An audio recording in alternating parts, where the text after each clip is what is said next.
You are listening to Hear Her Sports, the podcast for everyone who loves stories by and about female athletes and other women in sport. I am your host, Elizabeth Emery. Let's continue with women's basketball. Clearly, I am on a basketball kick after feeling all of the energy during the Final Four weekend in Cleveland, and it's also the beginning of the WNBA season. So let me introduce the vibrant, wonderful Vanese Barnes. Vanese and I met at one of the best panel discussions I have ever been to. You will hear more about it during the episode, and I have linked to the 4 panelists in the show notes, so if you don't know them already, definitely check out who they are. Just quickly though, Vanese was one speaker, and the other 3 were Swin Cash, LaChina Robinson, and Danette Layton. All just mega super women. In the show notes, you will also find a link to a recording of the panel, which I was just thrilled to find out actually existed. Vanese is a 2023 Tara Vanderveer Fellow at Tufts University.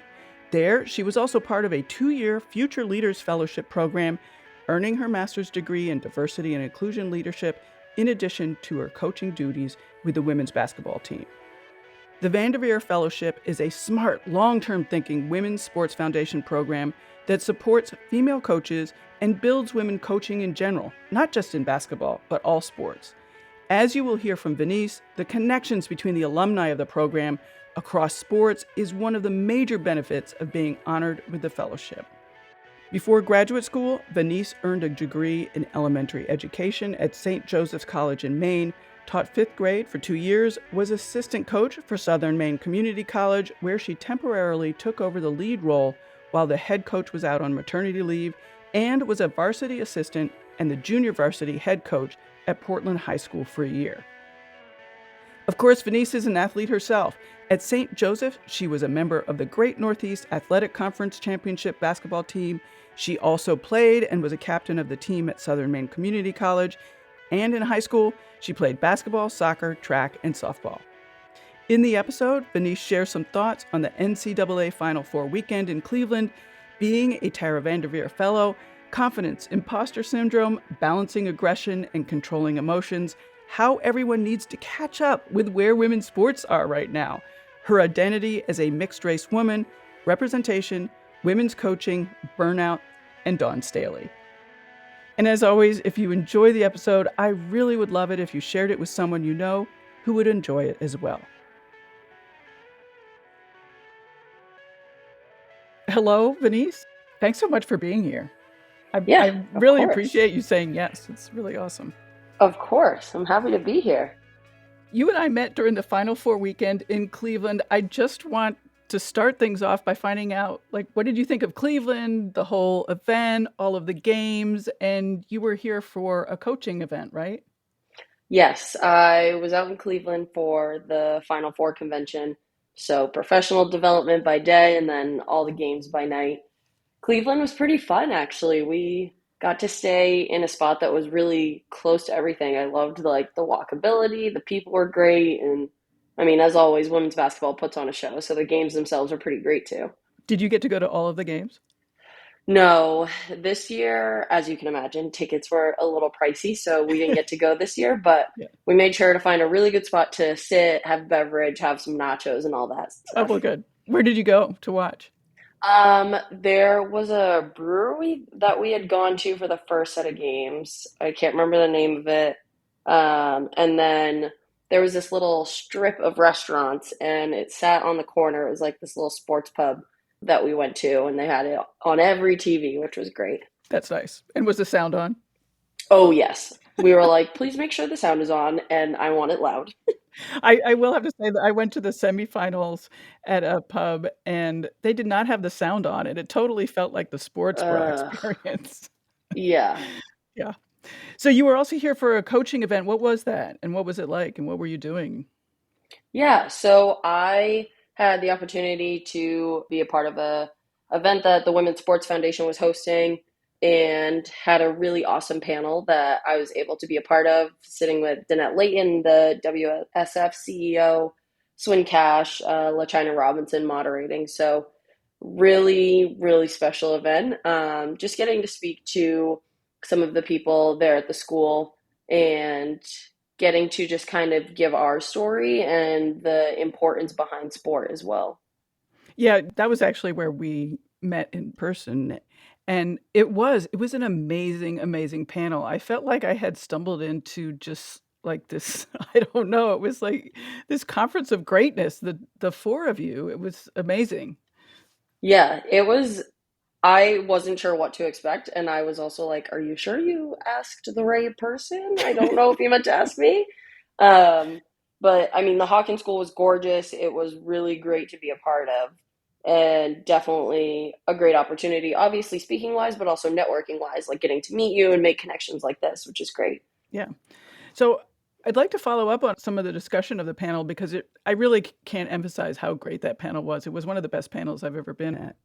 But tell me more about confidence because all four of you talked a lot about confidence. And I'm curious what that word means to you and, like how it shows up in your female collegiate athletes these days. Yeah.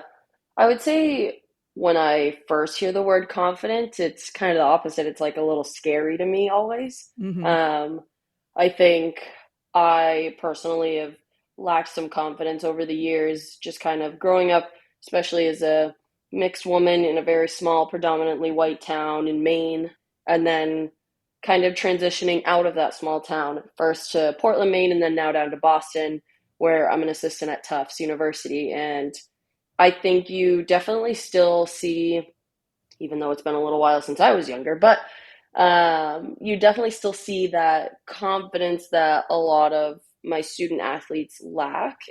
It's just so interesting to see because when I'm kind of sitting back and watching them, I'm thinking you have all the reasons in the world to be confident. You are at a very high academic school, you are a successful student athlete, you have an amazing team around you. Like, why wouldn't you be confident? And then I kind of realize it's kind of like the pot calling the kettle black, as my mom likes to say a little bit with myself, too. Do you talk to your athletes about confidence? I mean, how like so you gave this scenario of where you're watching your athlete and maybe they don't have the confidence that you think that they could have given everything that they're surrounded by. So what do you do next? Yeah, it definitely is a bit of a waiting period or a guessing game of when to like really bring that conversation up. For example, one of my student athletes that I can think of, I remember she got subbed out. She came off the court. It was a really close game, so we were making substitutions, and you could tell she was really like frustrated with herself. And she was like, "I just feel like I can't do anything right."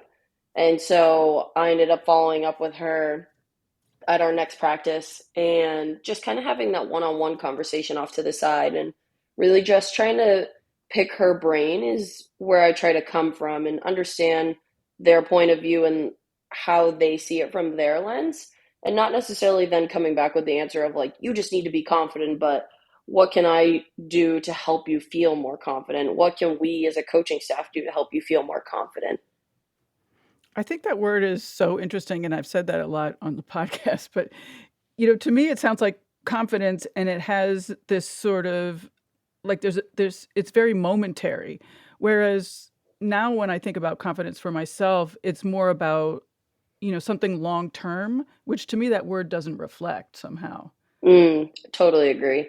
I feel like, especially as young female athletes, it's hard for them to keep confidence and have it be long term versus that short term.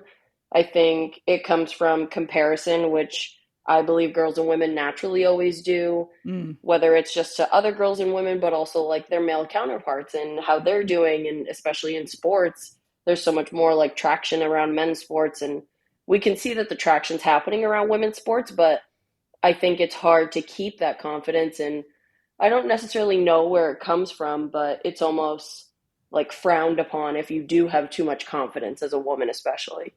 Oh my gosh. Yeah. Interesting. Well, that brings up the next thing I wanted to talk about, which was also discussed in the panel, because I asked about aggression. And to me, the confidence and the aggression sort of go together. Mm. And the discussion that you guys had about aggression was super interesting. And one of the things I've noticed watching women's sports lately is just how much more aggression there is now on the field or court or wherever than I remember when I was playing. And I'm ancient, so this was a long time ago. But It was, I don't remember who it was of the four of you who said so, but somebody said that the fans and the refs and, everybody watching need to catch up with where women's sports is right now. And I love that. Mm-hmm. Yeah, I think it's women are trying to progress in that space, and it's almost like there's still this box that society and others would like to keep women confined to, or like the typical phrase, like breaking the glass ceilings. Women are still really trying to push against that, and this is one space that you see where I think female student athletes are really just like, well, if a men's game can be aggressive, why can't a women's game be aggressive? And just letting that out there and letting it be, and not being confined to you should be acting a certain way or you should control your emotions. And it is both frustrating but also really beautiful to see. It's frustrating for these female student athletes or any athletes.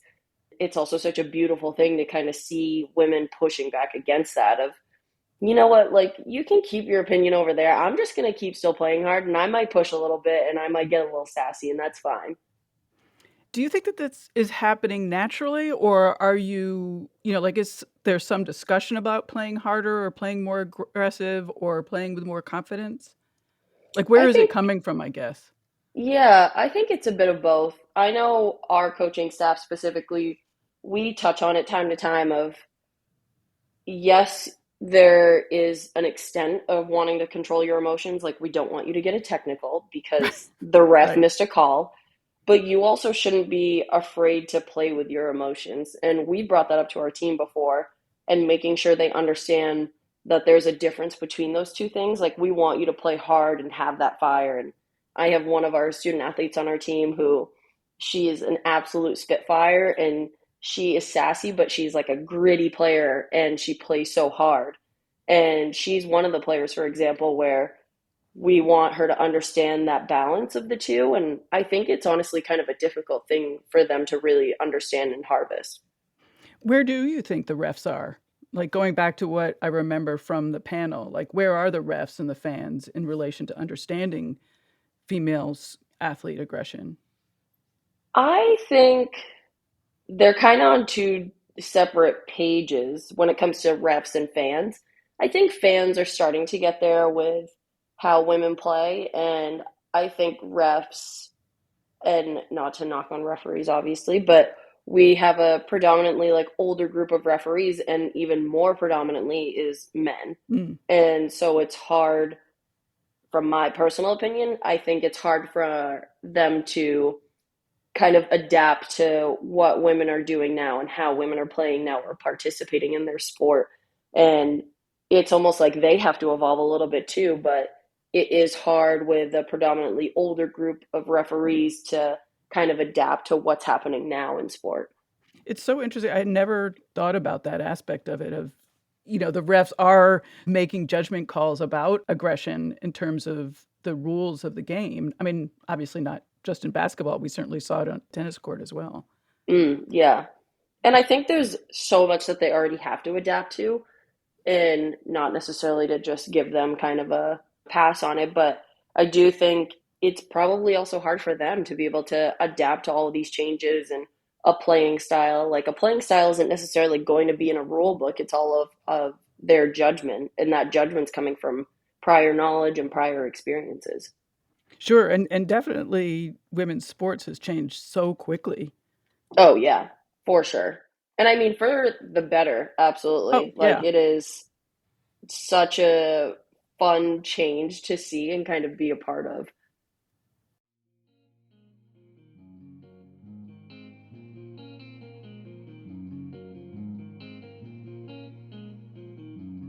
We have a new sponsor. Thank you to Lagoon Pillow for supporting the show. We love Lagoon pillows. Before deciding to work with Lagoon, I filled out their sleep quiz, and they sent me the pillow that would best suit me. It's really nice, luxurious, soft materials. I just love it. One thing I like is that the filling is removable, so it's possible to make it thicker or thinner, which is what I prefer. More important than all of that, Lagoon's mission is to help you sleep really well, get the rest you need in order to perform your best. Getting adequate sleep is essential for athletes, sure, but also for long-term health for everybody. It's also just nice to feel good and rested each morning. Lagoon pillows are made of high-quality materials, so they will last for a really long time.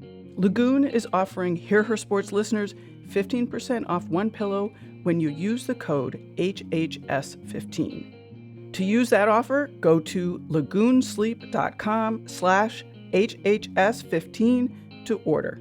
Be sure to take the sleep quiz to get the pillow ideal for the way you sleep.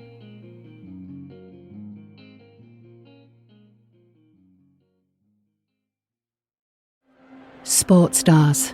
They're like superheroes. But they're actually real. Which is why we've made a podcast about them. You see, They've all got a story. but too many of these stories were cut short. Kobe Bryant, Payne Stewart, Flojo, Phil Hughes. Justin Fashanu, We're writing episodes about all of them. and sadly many more. Death of a Sports Star, a new series from Crowd Network. And now, back to Women's Sports Foundation 2023 Vanderveer Fellow, Vanese Barnes, who just finished up her graduate degree at Tufts University, where she also was an assistant coach to the women's basketball team. So I think we should go back a little bit, and you don't have to get too involved, but what is your role at Tufts? So I am the graduate assistant. So I'm getting my master's in diversity, equity, and inclusion, and assistant coaching the women's basketball team. And are those two mixing at all? I Your would two say, interests?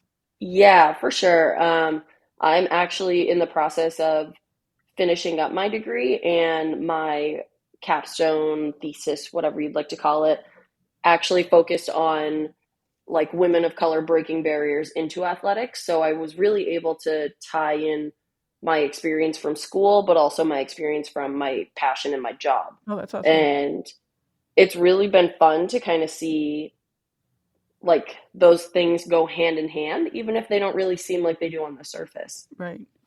Did you focus on basketball in your capstone or whatever you're going to call it? So in my capstone, my research question was what guidelines and or protocols can universities or colleges implement to recruit and retain women of color in athletics? So it's overall, how do we get women of color into athletics and how do we get them to stay there afterwards? Are you looking back further to high school and even grade school, where I know there's a lot of difference as well? My focus was on the collegiate level. It was something I did know within my paper that I wrote up was that this should absolutely extend to all levels of athletics. It doesn't matter what age range it is.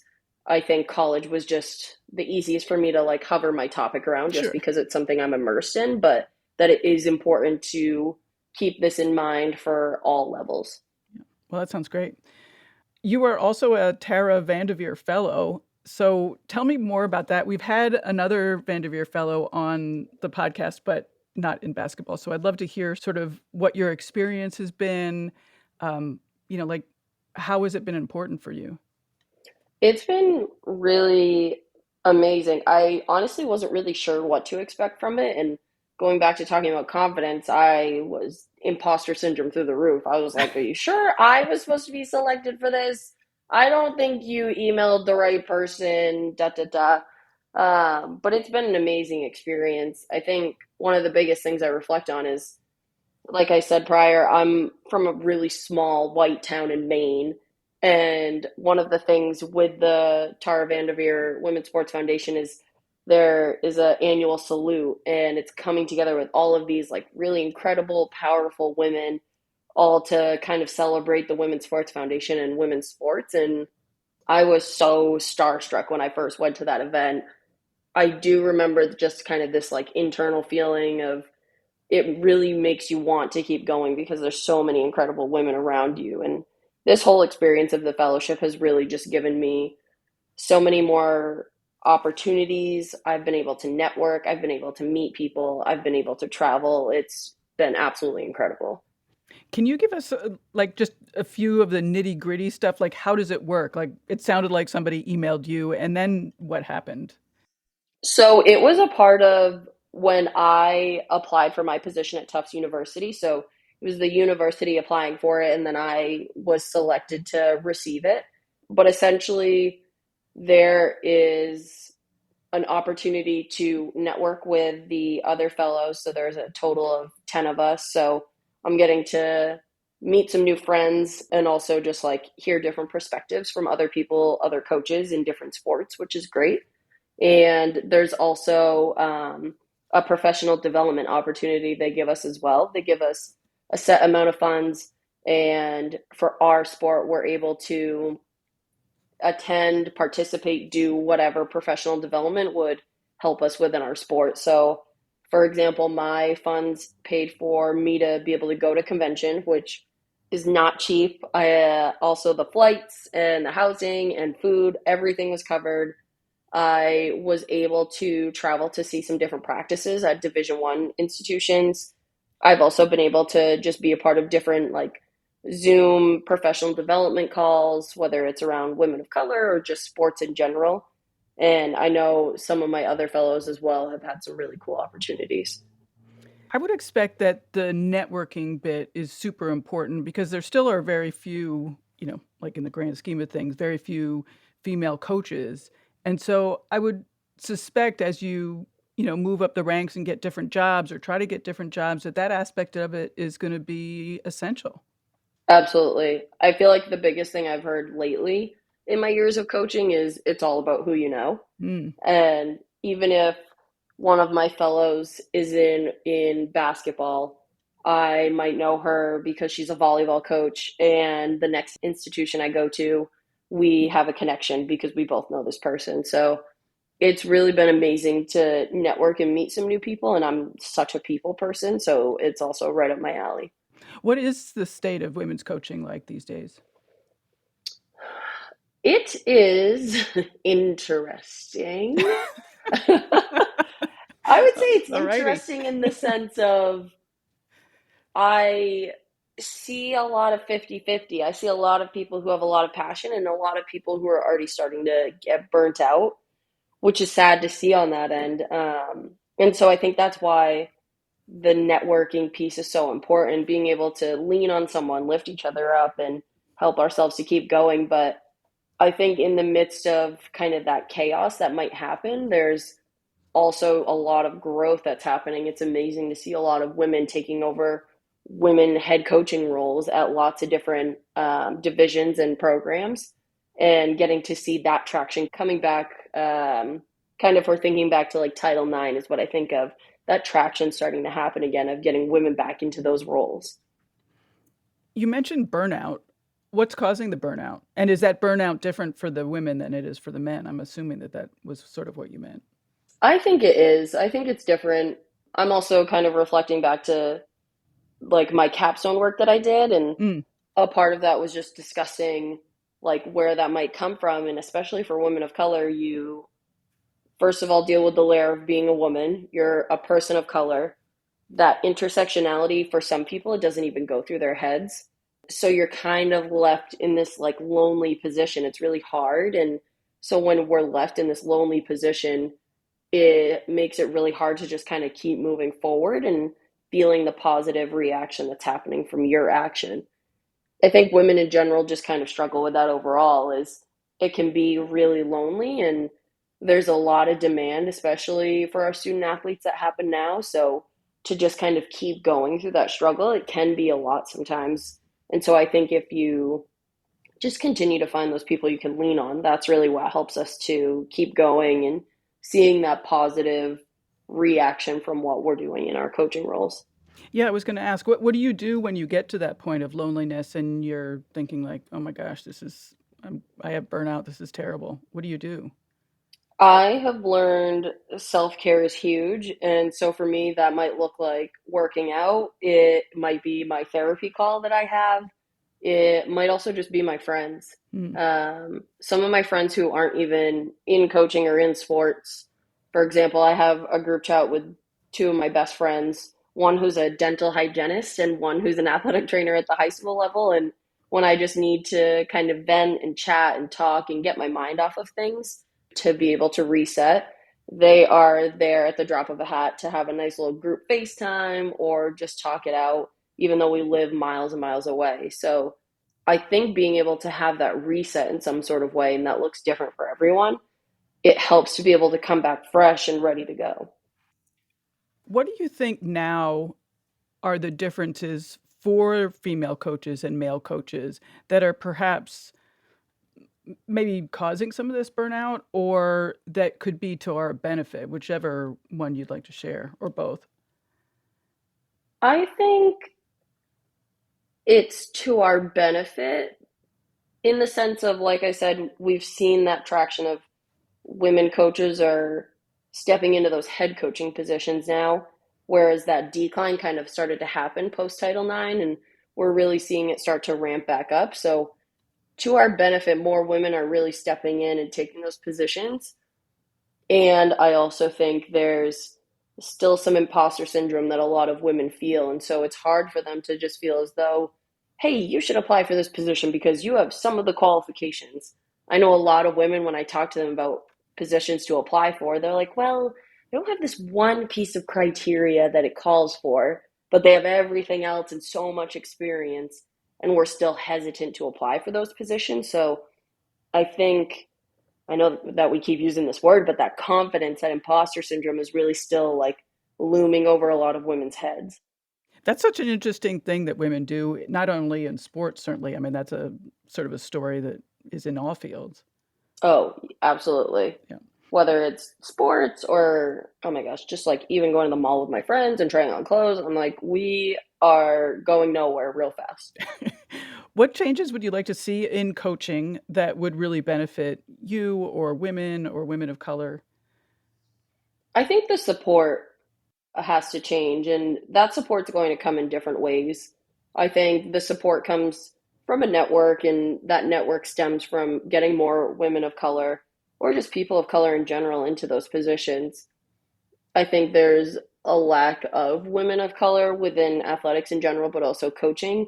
And while I do appreciate a lot of the friendships that I have, sometimes it can be difficult when said friend or said person in my network doesn't necessarily have the same identity as me. It's a different type of feeling that we have. I think that support can also come from just higher up being able to listen to us. So, our admin within athletics being able to listen, and really implementing change. I think sometimes there's an ear open to listen for what should change, but not necessarily implementing action. Um, but I think it's also going to look different at all levels. I think there just needs to be more action for change to make that support. The women that are in like high profile coaching positions, do you find them supportive of everyone below them, or how does that work? Or do you have any connection with them? I myself don't have any connection with them, and it's an interesting question because I think there's a lot that we see through social media where it is showing that support. I mean, for example, my first year at the annual salute of the Women's Sports Foundation, Dawn Staley was there. And I got to chat with her for a moment. And I said, if you had to give advice to someone in my position who's really like up and coming and coaching, what would you say? And she was like, we just need you to keep going. Like, you have to keep going. And so I think there is that support, but maybe it's not like boasted about as much on social media or things like that. I do think support at all levels is important. Obviously, the high profile D1 is what we see on social media, but making sure that support is happening for all levels, even all the way down to D3. That's incredible that you got to talk to Dawn Staley. Oh my gosh. I My life was complete right in that moment. Right, It was the exactly. pinnacle of my life. That's amazing. Well, I'm getting weepy just thinking about it, actually. We've talked about representation and offline via email. You wrote one of the things that is super important to you and that you think about a lot is, and I'm quoting here, my identity and the representation I bring as a woman of color. The concept of representation always sounds so simple to me. And this is sort of like confidence. And it sounds so simple, but I would say every year since hosting Hear Her Sports, I become even more and more interested and convinced in the value of representation. It feels weird to say that the impact of representation is not given the credit it is due, but I think that's true. Mm-hmm. Yeah, I agree, especially with that first part of representation. It encompasses a lot and it can look very different in a lot of realms. When I first think of representation, it's physically. How do I physically present myself to someone and then represent all of those behind me? I think it also comes in your actions, your words, just kind of like who you are and where you're from. And my representation as a mixed woman has been like a up and down journey, I would say. It's really only been this past few years that I've really started to step into my identity and embracing it for the positive, and knowing that that comes with, I reflect back to just kind of being a young light skinned girl in a small white town, and I didn't have anyone that really looked like me. My mom, love her so much, she is pale white and ginger, and so we don't really look alike too much. And she did everything she could for me, but that also comes with, there's just kind of a lack in certain areas. And so when I think about my representation and what I'm doing for generations to come is, I don't ever want that young light skinned girl who feels like she's in this like weird gray space because she doesn't belong to one side or another, to know that she has a place in society and that she is important and that she can do these big, powerful things. Do you think about your identity and representing that as a sort of a guiding principle? I would say so. And like honestly didn't realize it until more recently. Um, it's been a powerful and amazing thing to carry with me of, yes, it's hard to be a mixed woman because I'm not white and I'm not black, and I should embrace that in between, but it's hard because that in between doesn't really exist. But lately I've really just tried to say, you know what, I am going to embrace this. I'm going to live in this middle ground, and this middle ground needs to be lifted up for all like biracial identities, not just black or white, but whatever identity it is. Dawn Staley told you to keep going. Is coaching something you imagine doing for the rest of your life? Absolutely. Really? I was a fifth grade teacher before this, in the midst of COVID, so that was even more interesting. But I was a teacher before this. I couldn't really nail down what I wanted to do, like what grade I wanted to teach, but I knew I really liked working with people. I loved like being a mentor and helping people. And in the midst of me fifth grade teaching, I was also assistant coaching back at Southern Maine Community College where I played for 2 years. I just kind of realized there was this divide. Like some days I liked teaching, but then I would go to the gym and we would have practice, even if it was late. And I was always so excited to be at practice. And so just kind of taking a step back and realizing what's important to me, and realizing that coaching was really what like lit that fire and that passion for me, especially these past 2 years at Tufts University, and being with my head coach Jill and our other assistant Sam. Like they've just also really helped to instill like this fire and this power that I have for it. What do you like about coaching? I think mostly it's that mentorship. Like I said, I really liked that within teaching. I love just kind of being able to help someone through whatever it is, whether it's teaching a new skill or maybe it's coming over a hurdle, and then seeing them do it themselves, whatever it is. Um, for example, my little Spitfire player I was talking about earlier, we had like multiple conversations throughout the season because you could just tell she like had a lot of weight on her shoulders. And by the end of the year, she was like, Coach V, I just always remembered our conversations that we had, and they were just really so helpful for me. And I'm just so ready to like continue moving forward. And that's something that's just like really important to me, like being able to see that I've made an impact on someone and that maybe they'll even be able to leave their impact in some sort of way as well. What comes next for you? Next, I am hoping to climb the ladder to Division 1, whether it's a director of basketball operations position or an assistant position. But I think I'm ready for that next challenge. I'm ready for Division 1 and kind of taking on more and still getting to work with athletes and a bigger staff and having a new mentor and getting to learn more. I've really learned so much during my time at Tufts and just wanting to continue to soak up as much as I can while I'm still young and fresh. Would that be coming before the next school year? Yes, so I actually graduate in 2 weeks with my master's degree, and then Awesome. I am on the job hunt until then, and some things in the works, but fingers crossed that I'll be starting a new position by June or July. Great, great. And sort of a related question, like what are the things that you want to improve on and are thinking about in terms of making these next steps?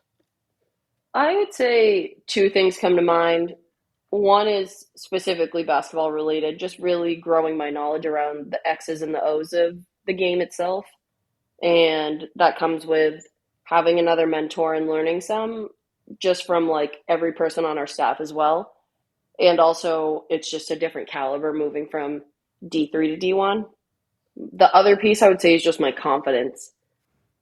I think a lot of it for me is just going to come with knowing my worth. I think sometimes at times I kind of downplay or hinder myself and my accomplishments that I've made. And now, after graduating with my master's degree, being a part of a really amazing program for the past 2 years, being a Tara Vanderveer Fellow for the past 2 years, I'm ready to start owning me. I was about to swear, but I'll be good.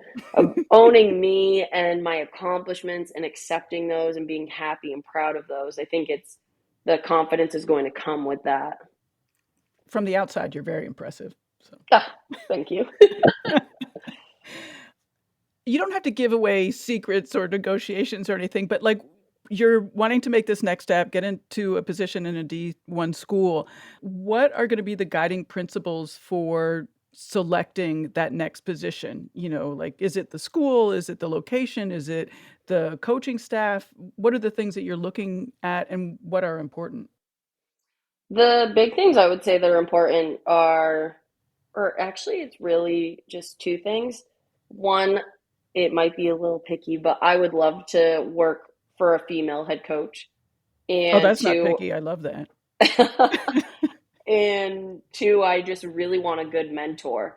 And I know that can be kind of vague, but I just want someone who's a good person who's going to help me continue to want to learn and be eager to be within coaching. Since the start of my search, I've said location doesn't matter to me, which I'm sure a lot of coaches are like, oh my gosh, that's great. And then my mom's like, you can come back to Maine. So trying to keep her hush hush, but location doesn't matter for me. I just really want good people. I want to keep growing in this profession, and having a really good mentor is going to be important for me. That's going to help me continue to do that. Yeah, for sure. Well, you know, you've said several times that you're from a small town, and I have gone to Maine every summer since I was a kid. So I looked it up on the map, Ooh. and you are in a small town in the like Yes. in the middle of Hmm. nowhere. Oh, yes. Middle of nowhere. Used to be a mill town, not even that anymore. So we are real small. Yeah. It sounds like it was a big deal for you to sort of expand beyond that. Was it a big deal? Absolutely. I love my high school friends, love them to bits. It is very easy for people to stay right within the hometown.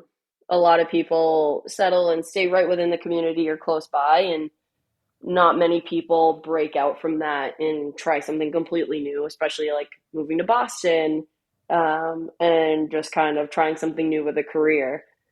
I didn't necessarily want to leave out of like disgust or hatred or any sort of negative feelings, but I just knew there was something bigger that I was ready to take on. I knew I wanted more than what I was getting from my small town. Well, that's cool. Exciting. Well, is there anything I missed that you want to talk about or leave guests with? I don't think we've missed anything. I mean, it's been great. As you can tell, I'm pretty passionate about women's sports and just women in general. And I would say anyone listening, continue to spread the word of how great women's sports are. And thank you for this opportunity for having me on, Liz. This has been so fun. And even just our short time we got to talk in person, it was so much fun and really great. Yeah, well, I am going to be a huge fan of yours going forward, so thank you for being here. Oh my gosh, thank you so much.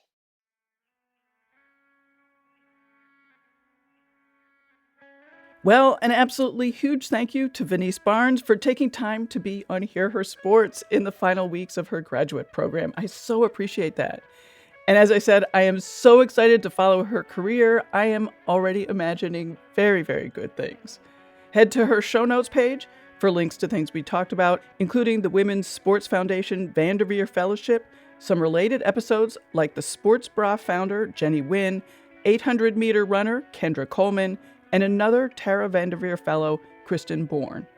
Also on the website, find ways to email me, discover more about all of my guests in their show notes pages, and to support the podcast through Bookshop, Buy Me a Coffee, and Lagoon Pillows, this episode's sponsor. Lagoon Pillows are just so luxurious.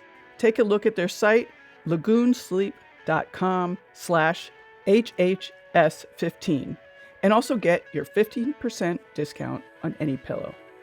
The best way to support the show requires no purchase at all. It's easy. Just tell your friends, colleagues, and training partners about the show and one of your favorite episodes. Hear Her Sports is a member of Evergreen Podcasts. I appreciate their support and yours. It's an absolute pleasure to be part of this community of women's sports fans. Thank you for listening, and I'll be back in 2 weeks. Bye-bye.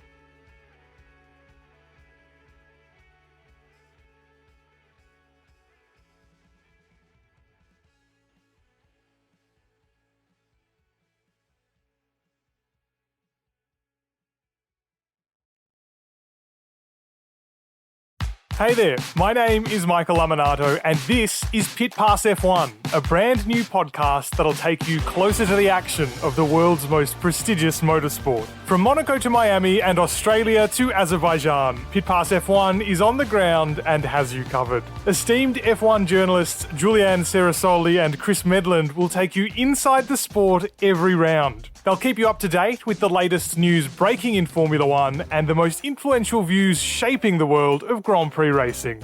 Every Friday, we'll be bringing you a track guide and race preview, and Chris and Ju will be in your feed every morning from Saturday through to Monday to keep you up to date on all the day's action on and off the track.